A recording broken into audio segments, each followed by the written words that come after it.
Alléluia. J'ai dit Alléluia. Vous avez un pasteur merveilleux, son épouse également, qui sont un véritable soutien pour nous. Et je dis que Dieu m'a donné un petit frère, vraiment un frère béni. Donc tu es un bon père. Alléluia. Je n'ai pas à le dire que je le dise ou pas, toi-même tu disais qu'il est bon. Soyons bénis. Ce matin, on va partager une pensée qui est riche parce qu'elle parle du langage de Dieu. C'est un thème qui nécessite dans ces derniers temps d'être véhiculé parce que l'Église aujourd'hui a oublié certains principes, ce qui régit en fait l'Église en tant que telle. Et je vais partager cette pensée avec nous parce que je crois qu'elle est primordiale pour chacun. Peut-être qu'aujourd'hui, je ne vais pas accélérer, je vais aller tout doucement pour qu'on puisse prendre note.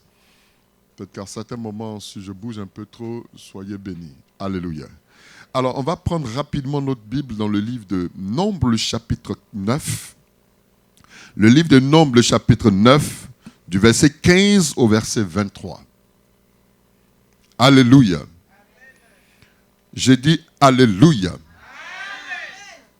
Je lis la parole du Seigneur, le temps que notre sœur se retrouve. Le jour où le tabernacle fut dressé, la nuée couvrit le tabernacle, la tente d'assignation, et depuis le soir jusqu'au matin, elle eut sur le tabernacle l'apparence d'un feu.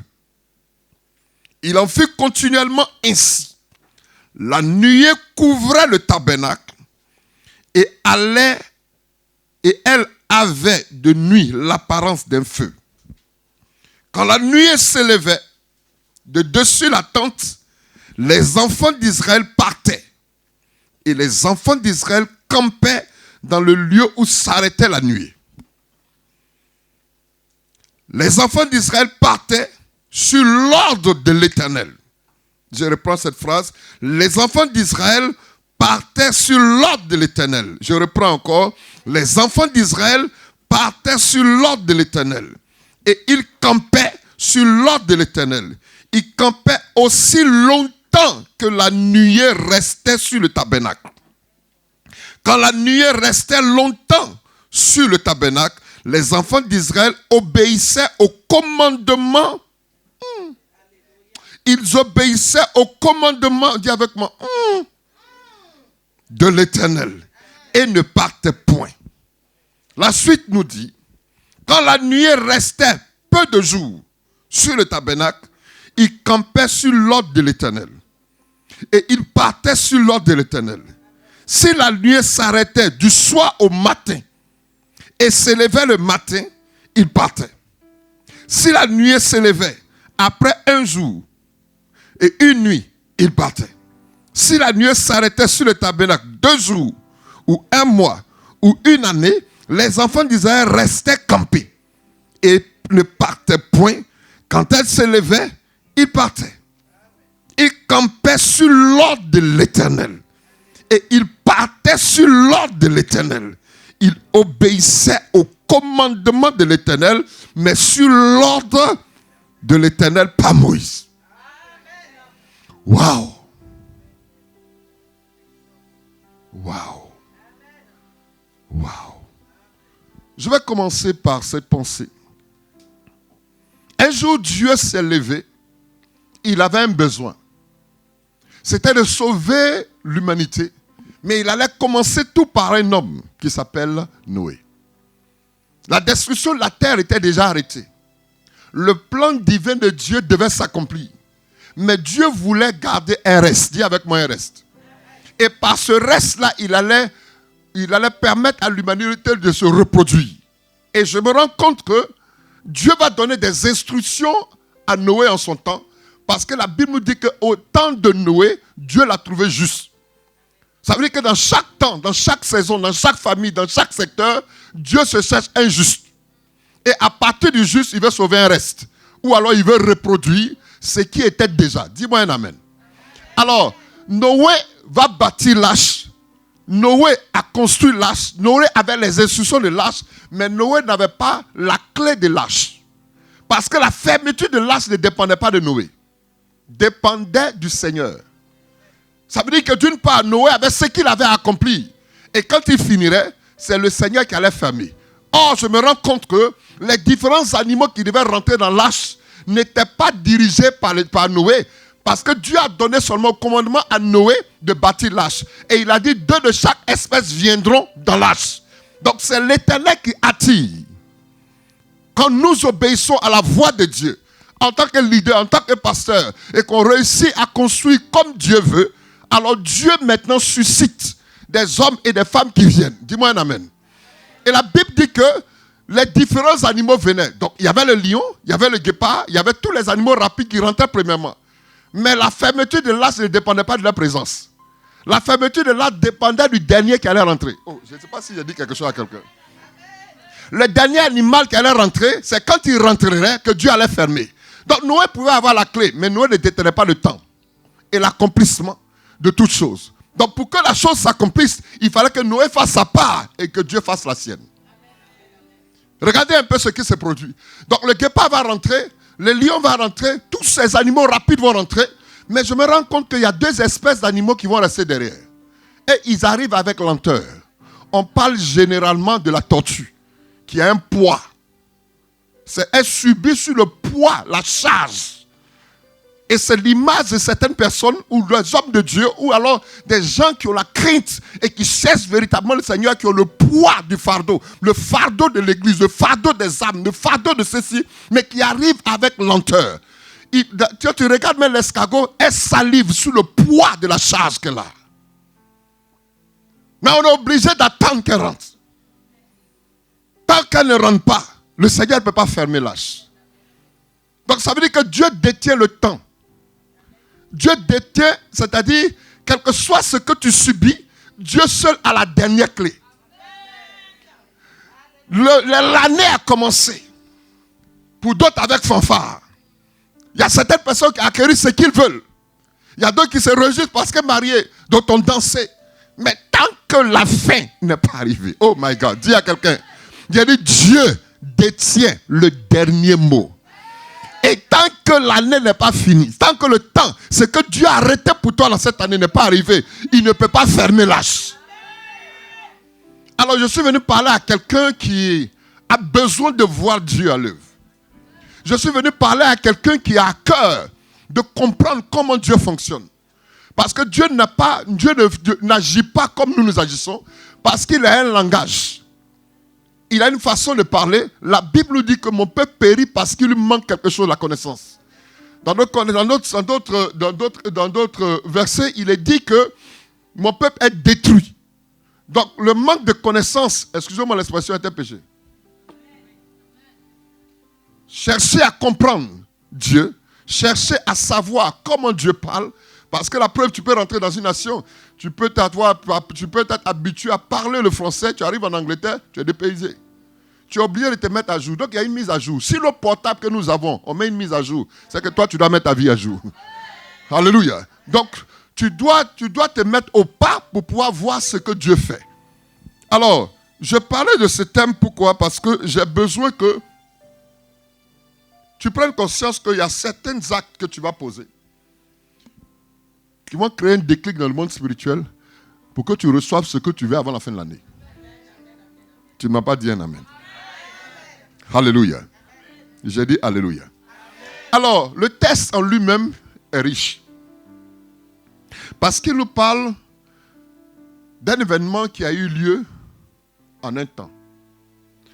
Il parle d'un déplacement de l'Égypte à Canaan. Mais l'événement lui-même a lieu dans le désert. Alors je pose la question, Seigneur, mais pourquoi est-ce que tu libères ton peuple des griffes de l'ennemi et au lieu de le faire rentrer par le chemin le plus court, tu le fais passer par le désert. Et tu vas permettre que la mer Rouge s'ouvre en deux. Ils traversent, leurs ennemis meurent, ils se réjouissent. Mais le désert était important pour eux pour pouvoir arriver à Canaan. Il me dit, Yves, tu parles bien, tu poses une bonne question, Parce qu'en fait, ils ont eu 400 ans où l'Égypte a été ancrée en eux. C'est ancré en eux. Et je vais prendre un temps, passer par le désert pour ôter l'Égypte en eux. Donc il y a des moments où Dieu, ayant quitté le monde, nos pratiques mondaines, quand on arrive dans le Seigneur, Dieu souvent veut nous épurer. Il nous fait passer par un temps pour en fait enlever les liens, les chaînes, le monde en nous. Parce que le monde, c'est l'inverse du mot démon. Quelqu'un m'écoute? Donc Dieu a un plan. Et arrivé à un certain moment, le temps que tu passes dans le désert t'amène à comprendre comment Dieu parle. Tu comprends quelque part l'intonation, la voix et le principe de Dieu. De telle sorte que quand tu arrives à Canaan, la réjouissance est totale. Je peux parler à quelqu'un? Alors, dis à quelqu'un, parlons le langage de Dieu. Donc, ils arrivent dans le désert. Et c'est là que Dieu va donner des ordonnances. Qu'ils bâtissent le tabernacle, qu'ils fassent tout ce qu'il faut. Mais le texte nous dit, lorsque le peuple, parce que le tabernacle était construit. Alors, le tabernacle en lui-même, originellement, c'est la tente qui abritait, si tu veux, l'arche de l'Éternel. C'est à quelqu'un qu'il a été donné de faire cela, mais c'est Dieu lui-même qui l'a délégué, parce que c'était l'architecte que Dieu avait mis à part pour construire. Il s'appelait comment? Betsalil. Quand tu vas prendre Exode chapitre 31, il en parle. Et cette personne-là, Dieu lui avait donné un certain talent, un don, alors que Moïse, lui-même étant prophète à qui Dieu parlait, n'avait pas reçu ça, cette recommandation de bâtir l'arche. Donc quand on arrive dans la maison de l'Éternel, Dieu donne des talents à chaque personne en fonction de ce qu'il doit faire pour lui. Donc le pasteur peut avoir l'onction pour vous guérir, prier, parler, mais vous avez quelque chose de spécifique qui permettra à l'œuvre de croître. Dis-moi un amen. Alors cet homme-là, c'était Betsalil. Et quand il a fini de bâtir l'arche, la Bible nous dit que il y avait une tente sous laquelle on mettait l'arche pour la garder, pour la préserver. Et chaque fois que l'arche est là, d'abord en sortant de l'Égypte, lorsqu'ils sortaient de l'Égypte, il y avait une manière à Dieu de leur parler, de leur faire comprendre comment est-ce qu'ils devaient bouger. Et la Bible dit qu'il y a une colonne de nuée et une colonne de feu qui les accompagnait. Donc quand la colonne prend le devant, qu'elle bouge, le peuple bouge. Quand la colonne s'arrête et qu'elle descend sur la tente, le peuple s'arrête. La Bible dit que quand la nuée fait 2 jours, le peuple reste 2 jours sur le temps. Mais quand la nuée quitte la tente et qu'elle s'en va, après 1 jour, c'est-à-dire dès que la nuée part, eux ils partent. Si ça fait 1 jour, ils font 1 jour. Si ça fait 2 jours, ils font 2 jours. Si ça fait 1 semaine, ils font 1 semaine. Ça fait 1 mois. Si ça fait 1 année, ils font carrément l'année. Pourquoi? C'est la seule fois que j'ai vu dans la Bible où ce peuple qu'on appelait le peuple au cou raide, têtu, a été obéissant. Parce qu'ils avaient un objectif, atteindre Canaan, qui était la vision de Dieu pour eux. Même si en cours de route, ils n'ont plus obéi, mais le texte me fait comprendre que là, ils obéissaient. Imaginez-vous quelqu'un qui est sorti de l'esclavage avec une grande promesse. La promesse de rentrer à Canaan. Dieu a déjà tout fait. Et ils sont conditionnés au mouvement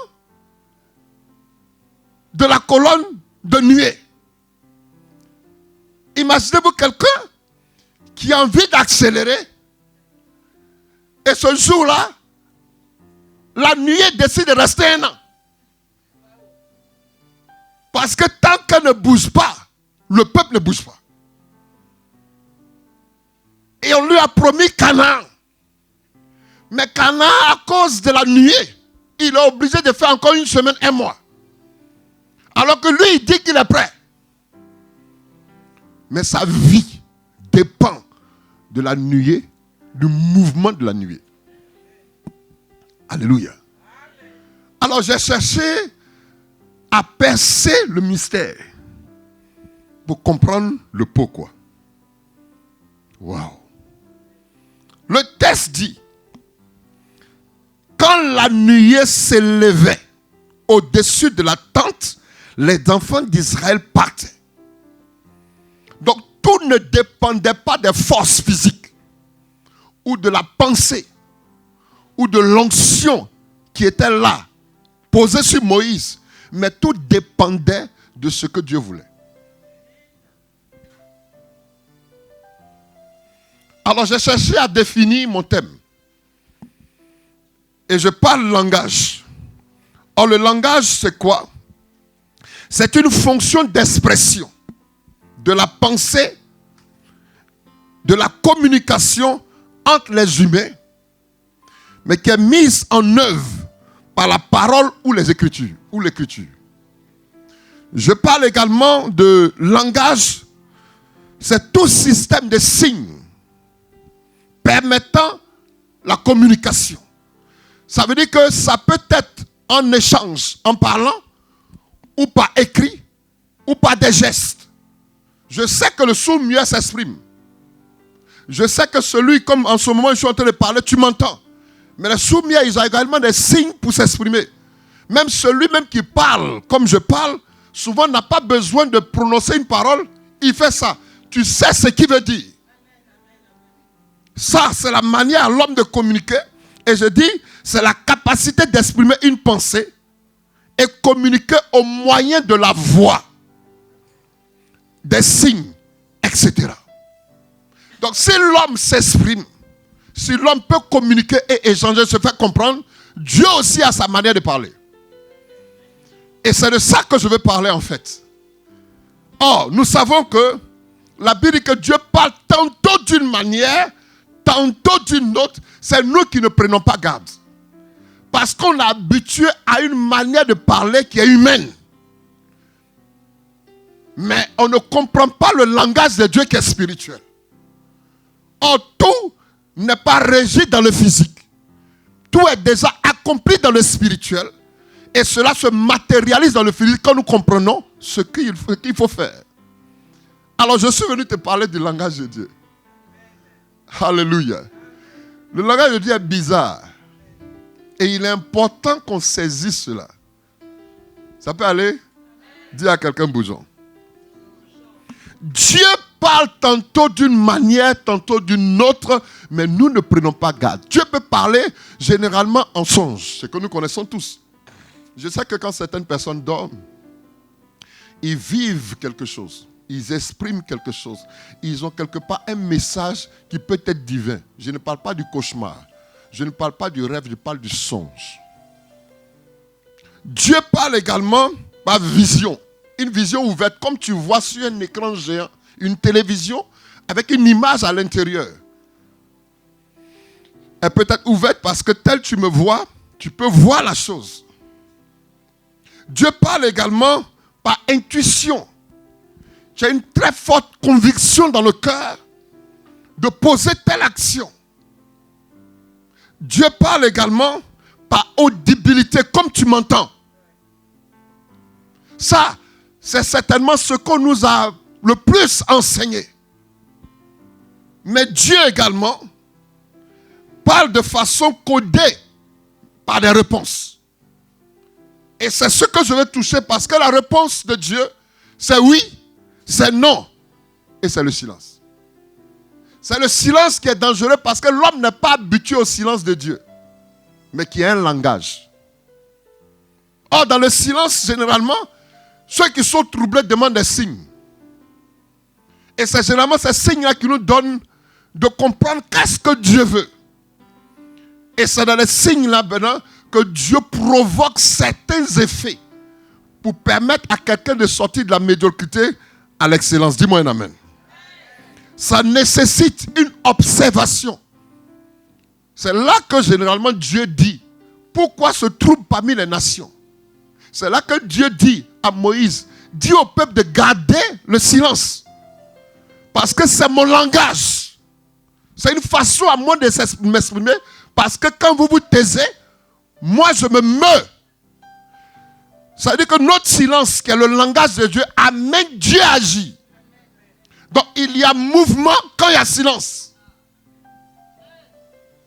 Chaque fois que tu vas prendre à te taire devant certains événements, tu verras Dieu agir. Qui m'a un amen? Alléluia. J'ai dit alléluia. Donc la sortie de l'Égypte était une étape, mais ce n'était pas l'accomplissement. La sortie du monde dans lequel tu te trouvais était une étape, mais ce n'est pas l'accomplissement. Donc je disais tantôt que Dieu parle par audibilité, parce que généralement c'est une expression à laquelle on est habitué humaine. Voilà pourquoi il peut utiliser la prophétie. Or la prophétie comprend 3 temps. Il y a l'oracle, c'est-à-dire la parole déclarée. Il y a la vie de la prophétie qui est le temps. Où on dit même si elle tarde, attends-la. Elle a son temps. Et puis il y a l'accomplissement. Ce que nos yeux voient. Alors regardez un peu ce que comment Dieu a une manière excellente de parler à ses enfants. Donc il est sorti de l'Égypte avec une vision qu'il a communiquée à un homme. Qui est-il? Moïse. Prends mon peuple, amène-les à Canaan. Il leur donne, il lui dit ce qu'il doit faire. Mais il ne dit pas ce que Dieu va faire. Quand Dieu te parle, il te dit ce qui va t'arriver. C'est-à-dire où tu dois partir. C'est-à-dire les merveilles que tu vas vivre. Mais il ne te déclare pas les choses de ton parcours. Le parcours lui appartient. Et c'est dans le parcours généralement qu'on commence à comprendre Dieu. À comprendre ce qu'il veut. À comprendre pourquoi on est passé par-ci ou par-là. Dieu a une façon indirecte, selon nous, de nous parler. Or, c'est pour nous épurer, c'est pour nous rapprocher plus de lui. Donc, je peux dire que les épreuves que nous traversons ne sont pas faites pour nous tuer. Je n'ai jamais vu un enfant de la classe de 3e, de la classe de terminale, se retrouver à passer une épreuve et puis mourir. C'est pour avoir un diplôme. Donc l'épreuve, c'est pour nous hisser à un niveau. Donc le désert dans lequel on est, ce n'est pas fait pour nous tuer. C'est pour nous permettre de connaître Dieu à un certain niveau. Donc plus tu as des épreuves, plus tu es grand. Parce que les masses, les épreuves sont des masses qui nous donnent d'être hissés à un niveau. Dis-moi un amen. Alléluia. Donc regardez un peu. Donc Dieu seul savait. Parce qu'il dit en Exode chapitre 13, le verset 31. Elle peut le lire? Non, d'accord, je vais lire en même temps. Le livre d'Exode, chapitre 13, le verset 31.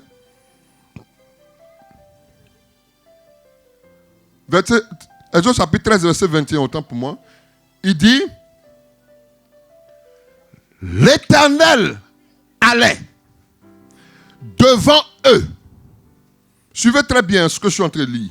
L'Éternel allait devant eux le jour. Oui?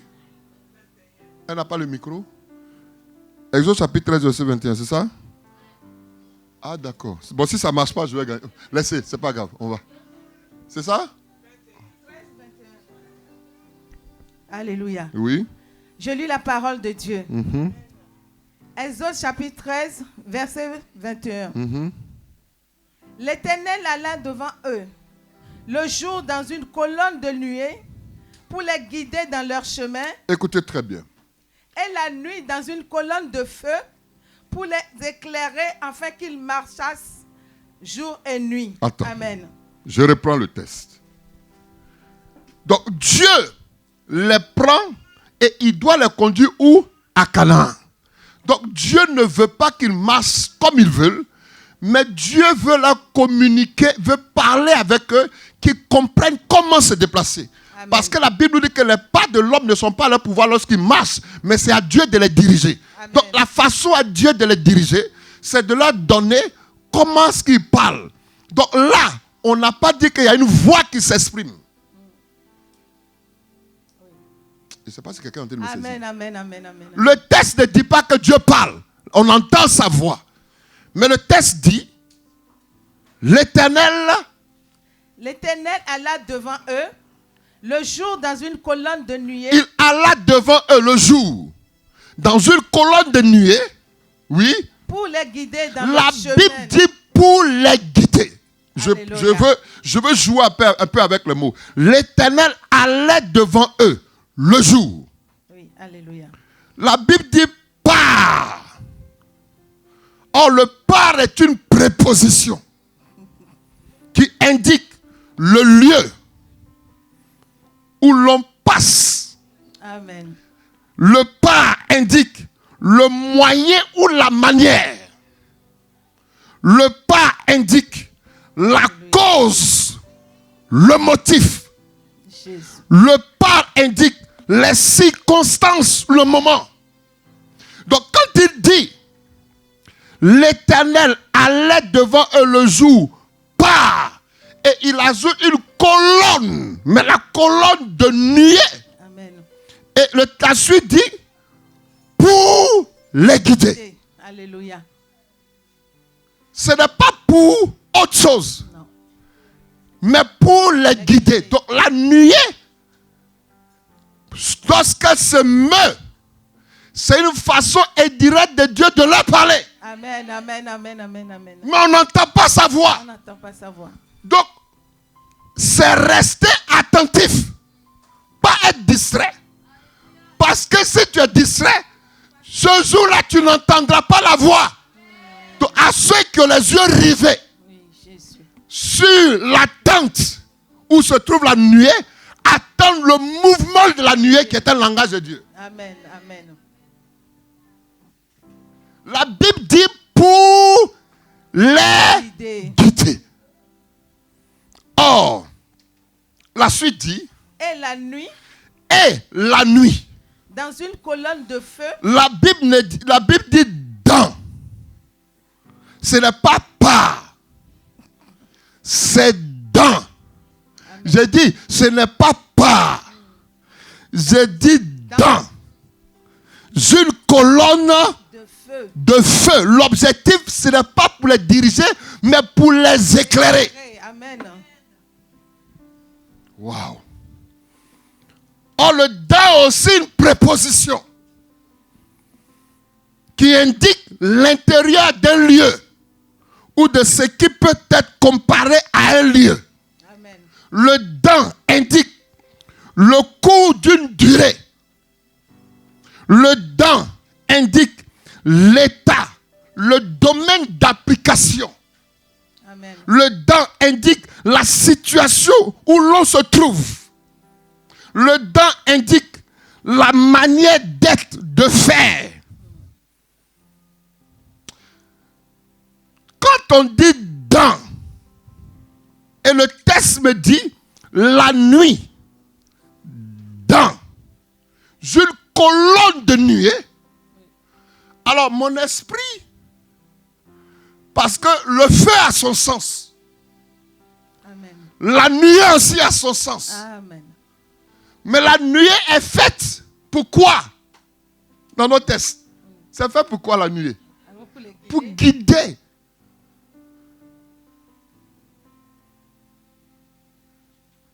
On n'a pas dit que la colonne de feu n'est pas faite pour guider.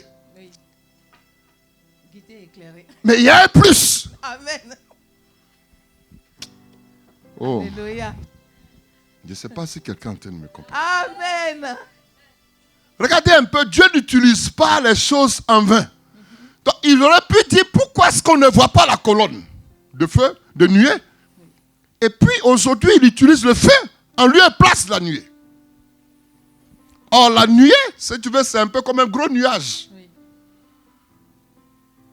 Il peut semer un brouillard. Et puis dans le brouillard, là, on ne sait pas ce qui se passe à l'intérieur. Oui. Amen. Mais il y a toujours quelque chose à naturel parce que la Bible dit Dieu fait de la rosée sa présence. Amen. Amen. Le feu, lui, il est fait pour produire des flammes. Mais ces flammes ont deux objectifs différents. Il y a pour l'ennemi, calciner, Oui. Amen. brûler. Mais ce feu-là était sur la tente, mais elle ne brûlait pas la tente. Amen. Amen. C'est pour réchauffer, Amen. pour éclairer. Donc Dieu sait que dans la nuit, tu auras forcément besoin. Mais de quoi? Du feu. Amen. Ce feu-là te réchauffe, ça t'éclaire. Oui. Mais ça détruit tes ennemis. Oui, amen, amen, amen. Ces deux éléments-là étaient primordiaux pour qu'ils arrivent. Donc le combat ne leur appartenait pas. Le combat appartenait à celui qui bougeait. Amen. Parce que celui qui les conduit est devant. Amen. Et ils sont derrière. Donc il crée les dégâts devant lui pour neutraliser, ôter tous les problèmes. Afin qu'ils arrivent paisiblement. Amen. Alléluia. Amen. Mais s'ils ne se laissent pas éclairer, qu'ils sont distraits, ils risquent de dépasser le maître. Ainsi, beaucoup se retrouvent calcinés, brûlés, détruits parce qu'ils ne savent pas qu'ils ont besoin d'un conducteur. Amen. Alléluia. Oh mon Dieu. Oh mon Dieu. Je veux parler à quelqu'un. Je veux que tu saisisses. Amen. Amen. Donc regarde un peu. C'était la manière à Dieu de communiquer avec eux. Donc je comprends par là que la conversation entre le peuple et Dieu était une conversation muette. Amen. Amen. Un silence. Alléluia. Et ce silence-là nécessitait maintenant que le peuple soit attentif. Donc tu as beaucoup de personnes distraites qui se sont fait avoir, ils sont restés dans le désert. Oui. Amen. Parce que ne comprenant pas le langage de Dieu. Oui. Voilà pourquoi j'ai dit que le silence là nous détruit aujourd'hui. Parce qu'on ne sait pas que le silence là était le langage de Dieu. Amen. Amen. Amen. Il y a oui, il y a non. Et puis, Le silence. quand Dieu se tait, le monde est troublé.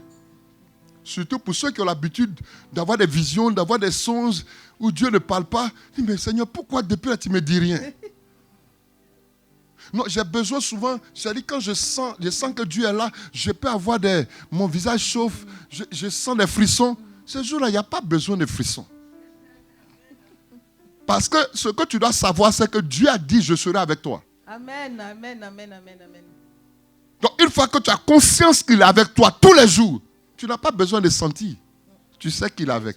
Oh, je ne sais pas si je parle à quelqu'un. Amen. Amen. Alléluia. Amen. Donc regardez un peu. Donc je disais que Dieu et le peuple n'avaient pas de conversation audible à ce moment-là. Ce qui les guidait. Donc on revient maintenant à nos tests. Comment vous pouvez vous asseoir si vous n'êtes pas trop fatigué. La Bible dit le jour où le tabernacle fut dressé, la nuée couvrit le tabernacle, la tente d'assignation depuis le soir jusqu'au matin, et elle eut le tabernacle, c'est ça non? Elle eut sur le tabernacle l'apparence d'un feu. L'apparence d'un feu. Et en fut continuellement ainsi. La nuée couvrait le tabernacle et elle avait de nuit l'apparence d'un feu. Quand la nuée s'élevait de dessus la tente, les enfants d'Israël partaient. Mais la nuée ne leur parlait pas. La nuée ne leur parlait pas. Or, cette nuée représentait Dieu. Il suffisait qu'un soit distrait. Donc ça veut dire quoi? Quand Dieu se lève, on ne discute pas. On se lève. Quand Dieu bouge, on ne discute pas, on bouge. Chaque fois que tu vas comprendre ce que Dieu veut ainsi, je vous assure que les surprises agréables nous seront accordées. Il dit veiller. Donc le fait de dire veiller, ça veut dire sois attentif. La même Bible nous dit soyons prudents comme. Et il ne dit pas comme une colombe, mais comme un serpent. Pourtant c'est l'image de l'ennemi. Bon, je ne vais pas rentrer là-bas, je vais revenir à mon test. Alléluia. Ça veut dire quoi? Donc, si nous comprenons ce que Dieu veut, par rapport à la manière qu'il utilise de nous parler, alors on va acquérir des choses exceptionnelles. Dis-moi un amen. Donc je disais que en Jérémie chapitre 10, le verset 23, il est écrit: je sais, ô Éternel, la voix de l'homme n'est pas en son pouvoir, ce n'est pas à l'homme quand il marche de diriger ses pas. Donc, quand on dit, je lis Jérémie chapitre 10, verset 23. Donc ça veut dire que quand il parle de la nuée et la colonne, l'objectif de Dieu, c'était pour les guider. Quand on parle de guider, ça veut dire conduire. Éclairer, ça veut dire illuminer. Pourquoi? Parce qu'à la longue, cette lumière qui les guidait n'allait plus être extérieure. Cette lumière va chercher non pas à rester sous les tentes, mais habiter un corps. Dis à quelqu'un, on arrive. Tout ce qu'il fait, c'est pour que sa volonté parfaite s'exprime. Donc, il y a la volonté permissive et la volonté parfaite. Pour qu'il y ait volonté parfaite, il faut d'abord qu'il y ait personne. Dis-moi un. La deuxième des choses, il faut le lieu. La troisième des choses, il faut les circonstances. La quatrième des choses, il faut le temps de Dieu. Or, avant qu'on arrive le temps de l'accomplissement, il y a le temps Éon, il y a le temps Chronos et il y a le temps Kairos. Ça, c'est d'autres enseignements. Je ne vais pas revenir dessus. Je ne vais pas présentement aujourd'hui enseigner dessus. C'est 3 temps différents, mais qui sont importants pour la vie de chaque personne. Parce que, par exemple, le temps Éon s'est présenté comme le temps de la prophétie où Dieu sait tout. Nous, on ne sait rien. Mais tu as entendu que Dieu va te bénir. Ça, c'est bon. Mais tu vas passer par le temps Chronos qui parle du chrono, l'heure, le temps, où ce que Dieu a dit, tu ne vois pas. Mais ça s'accomplit dans un autre temps qui est le temps de l'accomplissement, qui est le temps que Dieu seul sait. Et c'est quand nous voyons ces choses qu'on commence à glorifier Dieu. On doit glorifier Dieu déjà par rapport à ce que Dieu a dit. On l'a saisi. Les événements ne nous empêchent pas parce qu'on doit le célébrer, qu'on l'ait vu ou non. Pourquoi? Parce que ce que Dieu dit, sa droite l'accomplit. Une fois qu'un des éléments manque, on ne peut pas avoir volonté parfaite. Voilà pourquoi quand le peuple d'Israël quittait, il était question qu'il passe par un endroit où il y a Balak et Balaam. Ce que vous savez, ce qui s'est passé dans la vie des choses. Où il a dit, va. Il a permis, le monsieur est parti, mais la Bible dit Dieu a envoyé un ange pour le tuer.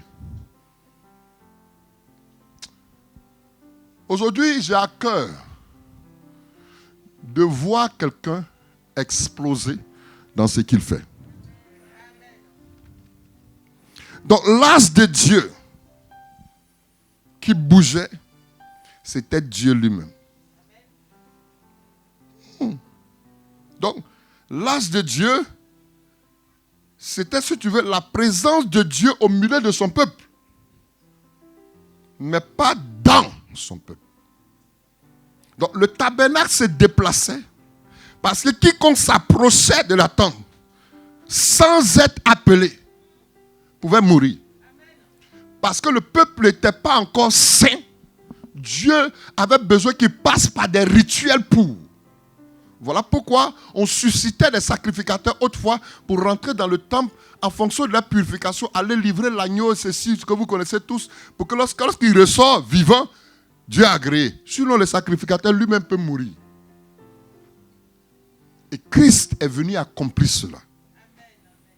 Le souverain sacrificateur, lui seul, il est venu, il a tout fait. Donc, je peux dire que l'ordre de Dieu, pour sa volonté parfaite, exclut notre état d'âme. Que tu sois content ou pas, Dieu a donné un ordre. On l'exécute. L'ordre de Dieu ne se négocie pas. Dieu a parlé. Je suis l'argile entre les mains du potier. je me tais, il me façonne comme il veut pour que je sois un vase d'honneur. J'ai dit, seuls les distraits dépassent le Seigneur. Cette tente-là, qui autrefois, sur laquelle la présence de Dieu descendait, va avoir un autre sens en notre temps, après la mort de Christ. La Bible dit, en Ésaïe chapitre 66, verset 1, « Ainsi parle l'Éternel, le ciel est mon trône, la terre est mon masse-pied. » Il dit, « Quelle maison me bâtirez-vous? Quel lieu me donnerez-vous pour demeure? » Donc Dieu s'assoit. Il déclare cela parce qu'il sent qu'au temps où Salomon a bâti le temple, il a été détruit. Pour ne pas que les gens aient les yeux rivés plutôt sur le temple, mais pour qu'ils prennent conscience que Dieu cherche une autre habitation. Et cette habitation-là, c'est le corps. C'est ton corps, c'est mon corps. Voilà pourquoi il va le révéler à son temps pour dire en 1 Corinthiens chapitre 3, versets 16 à 17. Ça, je veux qu'on le lise ensemble. Le livre de 1 Corinthiens chapitre 3. Je vous ai dit qu'aujourd'hui, je ne vais pas courir, je veux vraiment faire comprendre à quelqu'un quelque chose. 1 Corinthiens chapitre 3, versets 16 à 17. Il dit ceci. Ne savez-vous pas que vous êtes le temple de Dieu? Maman, tu peux lire. Je pourrais dire, ne savons-nous pas que nous sommes le temple qui autrefois était la tente d'assignation? Quand on dit quelque chose assigné, mise à part pour. Cette tente où la présence de Dieu venait couvrir. Alléluia. Non pas pour le brûler, mais pour le préserver. Amen. Pour être un danger pour quelqu'un. Donc celui qui cultive, qui accélère, qui accepte la présence de Dieu, est un danger parce que c'est un vêtement spirituel que tu as. Amen, amen, amen. Les sorciers voient. Ils savent qui tu es parce qu'ils ne te voient pas. Ils voient le propriétaire. Amen. Alléluia. Qui te revêt. Tu deviens un danger dans le monde spirituel. Voilà pourquoi quiconque marchait dans l'impureté, qui s'approchait du temple, mourait. Il fallait un sacrifice. Après ce sacrifice, l'apôtre Paul maintenant va ouvrir l'esprit des gens pour leur faire comprendre. Dans le 1 Corinthiens chapitre 3, verset 5, qui dit, ne savez-vous pas que vous êtes le temple de Dieu? Waouh! Est-ce que tu as conscience de ce que tu es en train de lire? Amen, amen, amen. Dieu qui autrefois cherchait des habitations faites des mains d'hommes, il attire ton attention pour te dire, ne sais-tu pas que tu es le temple de Dieu? Le temple que Salomon a bâti n'a plus de sens. Mais toi, tu es le temple. Alléluia. Mais le temple qui est assigné à Dieu. Oui. Amen. La suite. Et que l'Esprit de Dieu habite en vous. Il n'a pas permis que ce temple-là soit vide. Yes. Alléluia. Que celui qui comprend le langage, parce que la Bible dit que l'Esprit sonde les profondeurs de cœur et de reins, et l'Esprit sonde les profondeurs de Dieu. Amen. Donc lui qui a la capacité de faire la jonction pour te permettre de comprendre le langage de Dieu habite en toi. Amen, amen, amen, amen, amen. Ce n'est plus une question de distance. L'Esprit est plus proche de toi que ton vêtement. Il habite en toi. Amen. Imagine ce qui crée des dégâts comme un feu. Cette fois-ci, c'est pourquoi? Pour t'éclairer et puis pour te guider. Il n'est plus à l'extérieur. Il est en moi. Il est à l'intérieur de moi. Il est à l'intérieur. Donc c'est pour plutôt faire un travail interne. Amen, amen, amen, amen. Pour que toi, tu sois la lumière. Alléluia, amen. Que tu n'aies plus la lumière, mais tu sois toi-même. La lumière. Voilà pourquoi il dit, vous êtes le temple de Dieu. En Matthieu chapitre 1, il va dire, vous êtes la lumière du monde. Il n'a pas dit, vous serez. Non, à arrange-toi pour que cette lumière qui est en toi brille. Amen, amen, amen. Je ne sais pas si je dis quelque chose à quelqu'un. Amen. Vous êtes le temple de Dieu, oui. Amen. Et Oui. que l'Esprit de Dieu habite en vous. Il n'est pas locataire. Beaucoup ont fait de l'Esprit de Dieu locataire. Le locataire le chasse quand on veut. Mais le propriétaire, c'est lui qui guide. Amen, amen, Je ne sais pas si je suis en train de parler de toi. Combien de personnes n'ont pas fait de l'esprit locataire? Parce qu'il doit te payer un salaire. S'il ne te paye pas, tu ne pries pas. Il ne te donne pas, tu ne fais pas ceci. Or, il est venu pour t'éclairer, pour te guider. Amen. C'est toi qui veux le guider. Voilà pourquoi on se retrouve dans des dangers permanents. On ne sait pas comment s'en sortir. Pourquoi? Parce que nous voulons éclairer Dieu. Dieu. Or, lui, il est venu pour nous éclairer, pour nous guider. Voilà pourquoi il n'a pas voulu être à l'extérieur pour que tu lui tiennes la main. Non. Mais il veut travailler de l'intérieur. Oh, je ne sais pas si je dis quelque chose à quelqu'un. Amen. Alléluia. La suite dit au verset 17. Verset 17. Oui. Si quelqu'un détruit le temple de Dieu. Si quelqu'un détruit quoi? Le temple de Dieu. Comment un homme peut-il détruire le temple? Non. Je suis le temple de Dieu. Alors que l'esprit est à l'intérieur. Amen. C'est l'amener, si tu veux, c'est le paralyser. Donc, la désobéissance paralyse l'esprit. La désobéissance éteint l'action de l'esprit. Amen, voilà pourquoi il dit, n'éteignez pas l'esprit. Amen. Aïe. Donc, en fait, à la minute où tu ne claires plus, tu es éteint, tu deviens un problème. C'est là que la mimie commence. Pourquoi? Parce que tu refuses ce qu'il te dit. Va à gauche. Tu dis non. C'est mieux d'aller ici. Oh, toi aussi, je vais à droite. Non, mais attends. Pourquoi dans l'histoire de confinement, pourquoi tu es venu? Parce que tu aimes la présence de Dieu. Amen, amen. Tu aimes te sentir bien. Parce que le fait qu'il ne soit pas là dans ta journée, tu es mal à l'aise. Pourquoi tu te réveilles à 5 h du matin? Ah non, le prophète va prier, on va prier, on va prier. Amen, amen. Qu'est-ce qui t'incite? C'est parce que tu acceptes. C'est une forme d'obéissance. Ce n'est pas Dieu qui est venu te dire lève-toi. Mais ton âme soupire après quelque chose. Amen. Donc il y a un langage interne. Lève-toi. Il ne te parle pas pour te dire lève-toi. Il crée des événements, des circonstances. Pipi te sert à l'heure là. À cette heure là, c'est là que tu sens que tu as envie de faire pipi. Tu fais un cauchemar où on te bouscule, on prêt à te tuer. Ah oui, on a prié. Voilà pourquoi je dis, il parle des circonstances. Amen, amen, amen, amen. Dieu n'est pas obligé de te parler comme je te parle. Il crée des circonstances. Amen. C'est à toi de chercher à comprendre pourquoi est-ce qu'il permet ça. Je vous ai dit ici que j'ai fait 10 ans. 10 ans ici. À quelle heure je finis? Je finis à 13h. Je finis à quelle heure? 13h, ok. J'ai fini bientôt.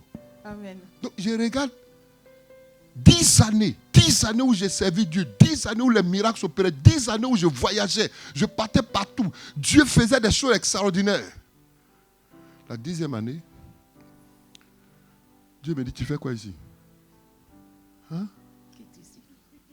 Donc pendant ces 10 ans-là, il dit, pendant ces 10 ans, tu ne m'as pas servi. Hey. Donc tout ce que j'ai fait là, il dit, tu t'es servi. Mais tu ne m'as pas servi. Donc on peut se servir du nom de Dieu.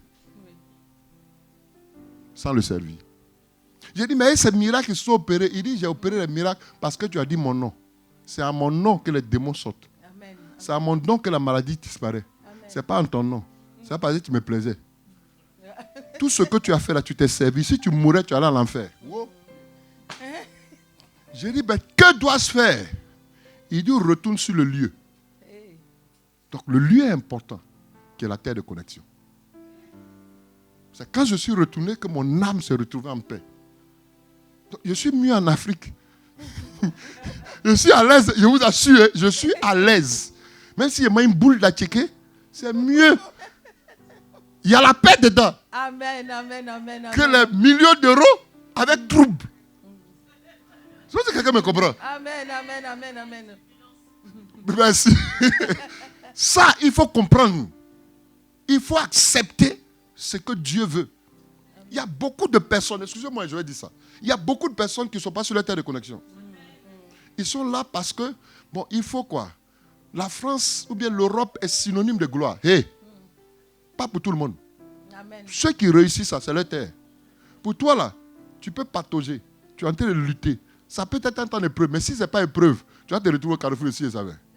Quand les années passent, tu te retournes, tu te rends compte, hey, c'est là que beaucoup ont honte de retourner.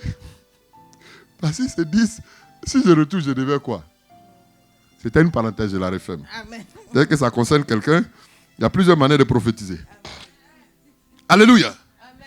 Il dit, si quelqu'un détruit le temple de Dieu, Dieu le Détruira. Alléluia. La suite dit, Car le temple de Dieu est saint. ah, car, regardez un peu, car le temple de Dieu est comment? Saint. Donc en fait, la manière de fonctionner avec Dieu, c'est d'être saint. Cette sainteté-là s'impose dans l'obéissance. Parce que l'obéissance vaut mieux que le sacrifice. Aïe. Donc ta sainteté que Dieu cherche, là, c'est ton obéissance. Car le temple de Dieu est comment? Est saint. Et il ne dit pas c'est ce que vous serez. Et c'est ce que vous Il êtes. dit c'est ce que vous êtes. Amen. Tu es. Saint. Donc, l'impureté que tu amènes par ta désobéissance détruit. C'est-à-dire ça apporte l'impureté dans le temple. Dieu cherche aujourd'hui des hommes obéissants. Mais comment peut-il être obéissant si tu ne comprends pas? Chercher à comprendre Dieu, chercher à comprendre le langage de Dieu est la meilleure des choses qui puissent nous arriver. Ce n'est pas parce que le geôlier a fait ceci que je dois faire la même chose. Non. On est tous nés, créés, mais on n'est pas égaux. L'action de Dieu dépend de ce que Dieu t'a dit. Qu'est-ce qu'il t'a dit? Il a parlé à l'autre. Va me construire, va faire ouvrir une société. Ah, moi aussi, je vais faire. Mon ami, reste dans aussi. Alléluia. Touche quelqu'un, dis-lui, reste dans aussi. Reste dans aussi. Ça, c'est une expression ivoirienne. Quand on dit dans aussi, ça, c'est une façon de parler. 1 Corinthiens chapitre 6, verset 19. Pour terminer. Alléluia. Oui. Je lis la parole de Dieu. 1 Corinthiens chapitre 6, verset 19. Oui. Ne savez-vous pas que votre corps est le temple Ah. de Dieu? Alléluia. Ne savez-vous pas? Donc, il interpelle quelqu'un. Est-ce que tu ne sais pas? Tu n'as pas pris conscience que ton corps est le temple sur lequel reposait autrefois la présence de Dieu.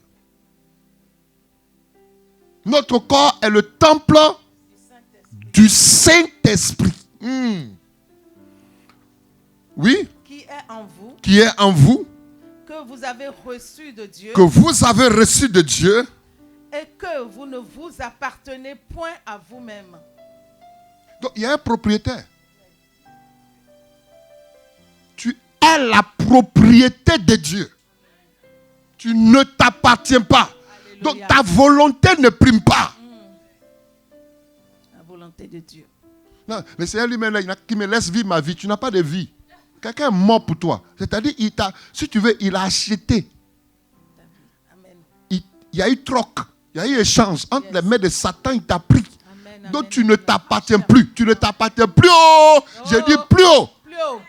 Plus haut. Tu es entre les mains de ton propriétaire. Amen, amen. Donc amen. en fait, comment veux-tu faire de lui locataire? Le locataire, si tu veux, en Afrique même c'est dangereux. C'est-à-dire le propriétaire fait de toi ce qu'il veut. À n'importe quel moment, il te... Voilà. C'est lève, demain il augmente. C'est-à-dire 2 jours après, il augmente. Demain, il vient, il verse l'eau devant ta porte. Tu dis, mais si tu parles, on me chasse. C'est-à-dire, il y a une forme de dictature. Arrange-toi pour prendre conscience que tu ne t'appartiens pas. Il y a un propriétaire. Voilà pourquoi il est venu habiter. Ce n'est pas toi qui habites en toi. Non. Il habite pour tout diriger. Amen, amen, amen, amen. Donc le mouvement du bras ne dépend plus de toi. Voilà pourquoi souvent quand tu regardais une fois, tu marchais, puis tu regardais, excusez-moi, une belle fille marcher un peu. Tu sens comme quelqu'un qui te dit, tourne la tête. Tu ne t'appartiens plus. Amen. Tu voyais, tu étais habitué, excusez-moi, autrefois à porter des trucs chers. Mais tu peux trouver ça comme vanité. Parce que tu ne t'appartiens plus. Amen. Il sait ce qui va détruire. Il sait ce qui est important. Donc accepte que Dieu te... Amen. Il te façonne. Merci Alléluia. pour le mot. Et cela ne dépend pas de toi. Cette marche-là nécessite que tu prennes conscience. Amen. Que Dieu est en train de te dire ça arrête. Oui. Ce n'est pas bon pour toi. La flèche là, avant de l'utiliser, on taille. Amen. Amen. Elle perd des particules. Oui. Amen. Et notre texte dit, cette manière de fonctionner là, Dieu ne parlait pas avec eux. Dans le livre de Nombres, il dit, quand la nuée, verset 19, restait longtemps sur le tabernacle, les enfants d'Israël obéissaient au commandement. Comment peux-tu obéir à un commandement sans qu'ils entendent la voix? C'est parce qu'ils avaient pris le langage de Dieu, du silence de Dieu. Alléluia. Ils ne parlaient pas à haute voix. Quand tu lis la Bible, c'est un silence. La Bible ne s'exprime pas. Mais quand tu commences à lire, elle te parle. Amen, amen, amen. C'est un langage codé. Oui, amen. Celui qui a soif, il grandit. Celui qui veut marcher sans la parole de Dieu, il échoue. Pourtant, il ne te parle pas directement. Mais ouvre-la seulement. Tu vas comprendre de quoi? Amen, amen. La force qui réside. Parce que Dieu veille sur chaque mot. Et j'ai dit que dans la Bible, chaque mot dans la Bible a une puissance pour changer la vie. Amen, amen, amen. Tu veux aller loin, il faut comprendre. Peut-être que tu as commencé sans Dieu depuis le 1er, comment on appelle ça? Janvier 2020. Les événements qui sont arrivés, tu réalises, comme notre frère a témoigné tout à l'heure, d'autres sont morts de ça. Il est sorti vivant. Pourquoi? Parce qu'il a mis sa foi amen, amen, amen. En ce que Dieu a dit. Quand vous avez élevé la voix, vous avez prié, parce que la Bible dit priez les uns pour les autres. Amen. Vous amen. Étiez dans une forme d'intercession. Or, inter, c'est se mettre entre pour amener l'ennemi à céder. Ce sont des principes que vous appliquez. Amen. Amen. Donc, chaque fois que le dimanche que le pasteur se tient là et qu'il est en train d'enseigner, il est en train de communiquer. En fait, Dieu est en train de communiquer avec vous, amen. Mais dans un langage muet. Amen. C'est muet ici, mais ça s'exprime quand elle devient audible. Amen. Et la réponse souvent de Dieu vient quand tu es couché. La réponse de Dieu vient quand tu es dehors face au problème. Quelle est la source sur laquelle tu vas t'appuyer pour rebondir? Si tu ne l'as pas en toi, si tu n'aimes pas la parole de Dieu, en vain tu te trouves ici. Qui a déjà lu toute la Bible? En entier. En entier. Au moins une fois. Non, pas ça, de Genèse à Apocalypse. Une fois. Est-ce que vous savez que si vous prenez, vous vous amusez à lire 10 chapitres par jour, 5 matins, 5 le soir, avant la fin de l'année, vous avez fini la Bible. La première des choses, ce sont des histoires qui vont vous rester dans la tête. Quand vous la reprenez une deuxième fois, vous savez ce qui reste? C'est les versets bibliques. Vous commencez à vous appuyer, donc vous sortez de la lecture à la méditation. Méditer, c'est quoi? C'est quand tu te retrouves, tu vois, quand l'animal, il broute les herbes, il n'apprécie pas encore. C'est quand il se couche et puis il rumine. C'est là qu'il apprécie maintenant ce qu'il a mis dans son ventre. Tu vas arriver à cette étape. Donc quand tu t'exprimes maintenant, tu ne t'exprimes pas sur la base de... Il est écrit quelque part. Vous comprenez maintenant, non? Donc tu n'as plus ta Bible. Parce qu'il y a beaucoup qui ont leur Bible. Ils ont des repères dans la Bible. Le jour où ils perdent leur Bible, ils sont perdus. Quand tu leur donnes une autre Bible, hey, je sais que quelque part dans ma Bible, parce qu'ils ont des repères dans leur Bible, mais la Bible n'est pas un repère pour eux. Mais arrive à ce que la Bible soit un repère. Mais pas que tu aies des repères dans ta Bible.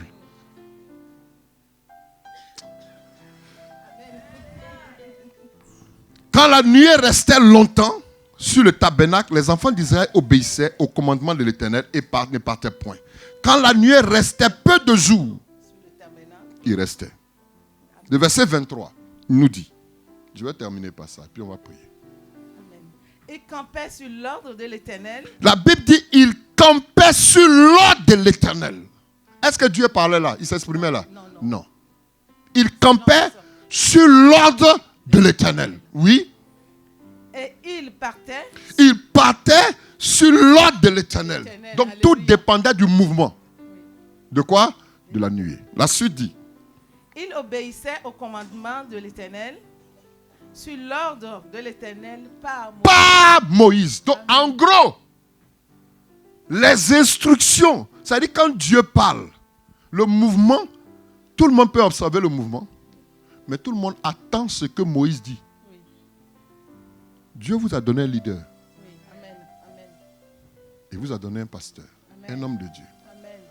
Donc, on peut savoir que c'est le moment. Dieu peut dire, bon, changez de salle.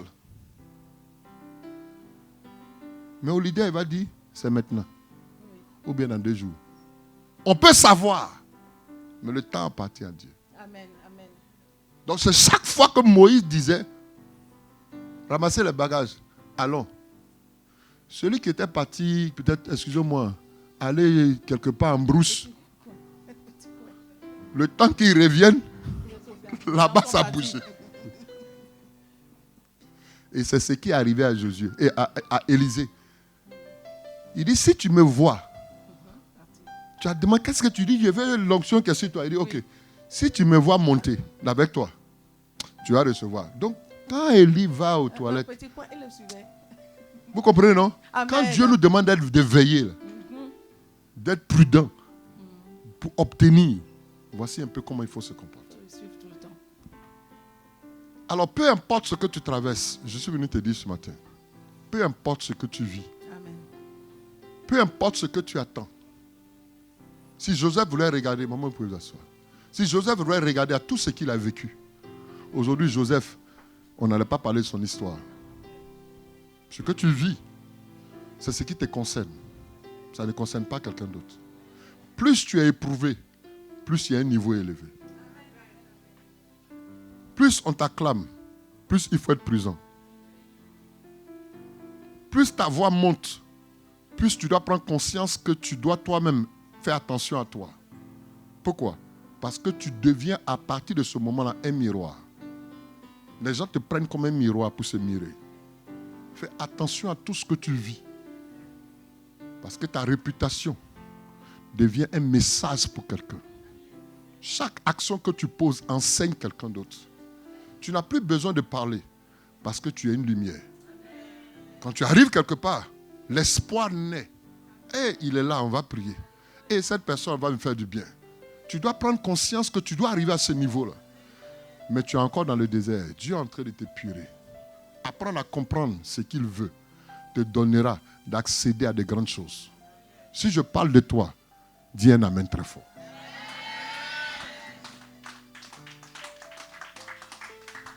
Alors, on est dans ce mois de décembre. Voici l'histoire de Corona. On va fermer bientôt les salles. Ne t'aime pas l'esprit qui est en toi. Rien ne doit t'empêcher de t'accrocher à l'espoir. Il est en toi. Permets que l'arbre qui est en toi là, puisse porter de fruits. L'excellence. J'ai dit, rien ne doit te tuer. J'ai dit, ni la fraîcheur, ni le froid, ni le problème ne peut me séparer de l'amour. L'amour que j'ai pour Dieu. Je ne suis pas venu aujourd'hui pour chasser des démons. Pour te dire, oui, reçois. On a bientôt un programme. Il y a l'homme de Dieu qui arrive bientôt. On sera tous ensemble. C'est-à-dire, peu importe ce qui arrive, personne ne doit t'empêcher de venir à ce programme. Peu importe ce qui arrive, personne ne doit t'empêcher d'être en ligne chaque 5 heures du matin. Peu importe ce que tu travailles, que tu aies l'argent ou pas, si ton pasteur s'est levé, lève-toi. Parce qu'une façon indirecte de dire, il s'est levé, on se lève. Dieu s'est levé, on se lève. Il a parlé, on suit. il dit on fait ça, on suit. C'est chaud ou pas, ce n'est pas ton problème. Dieu s'en fout de ce que tu vis. Dieu est Dieu et il a besoin que tu sois à l'écoute pour matérialiser ce qu'il a réservé te concernant. Si ta parole est à toi, tiens-toi debout et acclame très fort ton Dieu.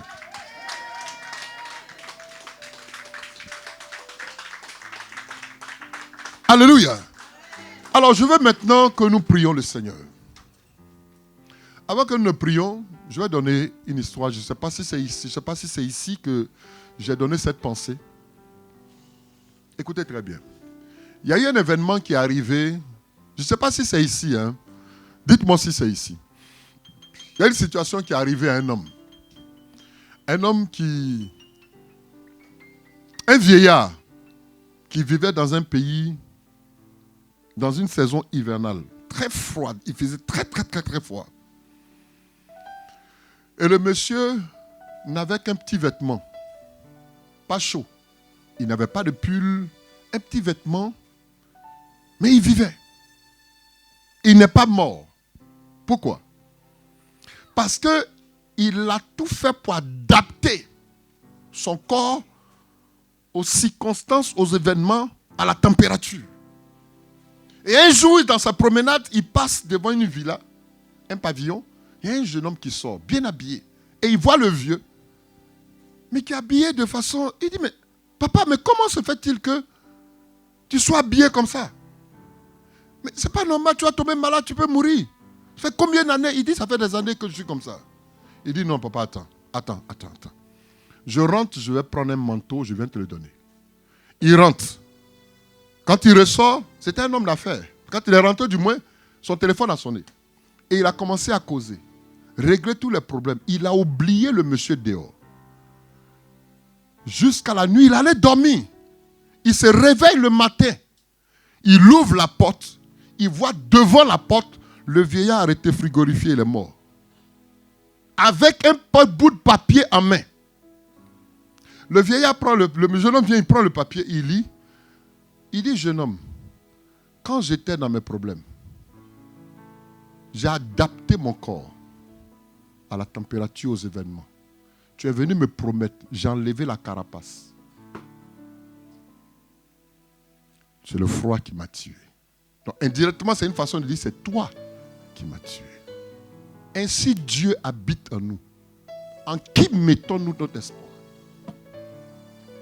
Dieu n'a pas besoin de froid, de choses, de manteau. Il est lui-même le manteau. Mais le fait de croire en lui, lui également, il croit en nous. Et au moment où il veut nous utiliser, on enlève la carapace, on l'oublie. Je suis venu parler à un cœur qui veut redonner la position que Dieu cherche en lui. Le rôle que tu dois jouer en témoignant de lui dehors, c'est cette chaleur-là qu'il cherche. Alors, quand tu vas parler ce jour, je ne te demande pas 10 minutes, je ne te demande pas 5 minutes. Le temps est déjà passé. Mais je veux que tu t'exprimes sincèrement. Et que tu dises à Dieu, j'ai fait des choses que tu ne voulais pas. Donne-moi de comprendre ton langage. Et puis prends la place qui te sied afin de me conduire. Baissons la tête.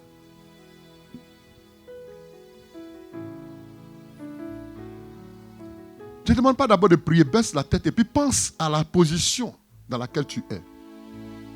Parce que si tu n'es ni chaud, ni froid, mais que tu es tiède, Dieu te vomira. Maintenant, je te demande de parler à Dieu. Dis à Dieu, me voici. Parle ainsi que la chose t'a été présentée. Parle au Seigneur. Parle au Seigneur. Parle au Seigneur. Exprime-toi, parle à Dieu, parle à Dieu, parle à Dieu. Parle au Seigneur, parle au Seigneur, parle au Seigneur, parle au Seigneur, parle au Seigneur, parle au Seigneur. Soriane brauchten te serian de kinteso. Shokara bron tarababo sehenteli. Rakinde de brondara husauten tishe.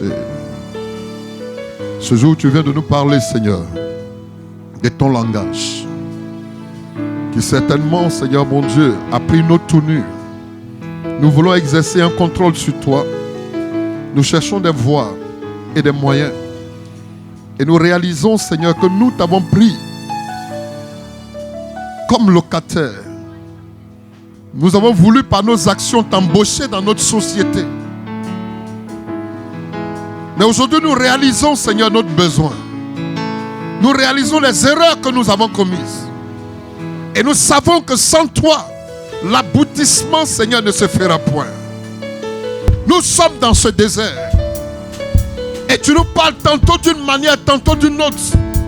Nous n'avons pas pris garde parce que nous ne comprenons pas cette forme de langage. Oh mon Dieu et mon roi, de même que tu as permis que l'Esprit habite en nous, celui qui sonde les profondeurs des cœurs et des reins, et celui qui sonde les profondeurs de Dieu, nous t'appelons Saint-Esprit, en tant que propriétaire de ce corps. Viens régénérer, illuminer notre esprit et nous amener à comprendre ce qui est meilleur pour nous, ce qui est nécessaire. Parce que la Bible même nous enseigne que nous les hommes, nous savons donner de bonnes choses à nos enfants, à plus forte raison toi Dieu. Seigneur, nous revenons à tes pieds. Nous voulons comprendre ton langage. Donne-nous, Seigneur, l'esprit éveillé et dispose toutes choses par la force et la puissance de ton esprit. Que tout ce qui est en opposition à la compréhension, Seigneur, de ta parole, ce jour, soit détruit au nom de Jésus.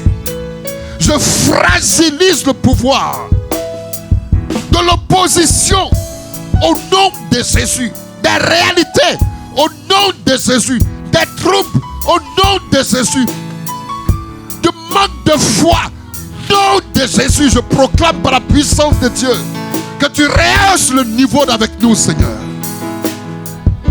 C'est de toi et de toi seul que nous avons besoin. Voici un frère, voici une soeur. Voici un enfant, voici une fille. Mon Dieu qui te parle ce jour. Tu nous as dit cherchez et vous trouverez. Frappez et l'on vous ouvrira. Demandez et l'on vous donnera. Seigneur, aujourd'hui nous avons cherché. Cherché à comprendre, Seigneur, cette forme de langage qui normalement est un trouble pour plus d'un. Et nous avons trouvé, sachant que ce langage vient de toi. Oh mon Dieu, nous voulons frapper à ta porte. Ouvre-nous ton cœur et donne-nous de comprendre cela. Parce que nous te demandons, nous voulons recevoir. Voici le cœur ici présent. Voici les vies qui aspirent après un changement. Nous voulons aboutir. Tu as dit que c'est avec toi, Seigneur mon Dieu, que nous ferons. Nous voulons nous associer à toi, associer à tes pensées, associer à tes actions pour pouvoir faire des exploits. Tel tu es élevé et tel tu es glorifié. Reçois la gloire ce jour. Que ton nom soit célébré. Béni sois-tu, Seigneur. Dans le nom précieux de Jésus-Christ et Nazareth, notre Dieu, que quelqu'un me dise Amen. Acclame très fort le Seigneur.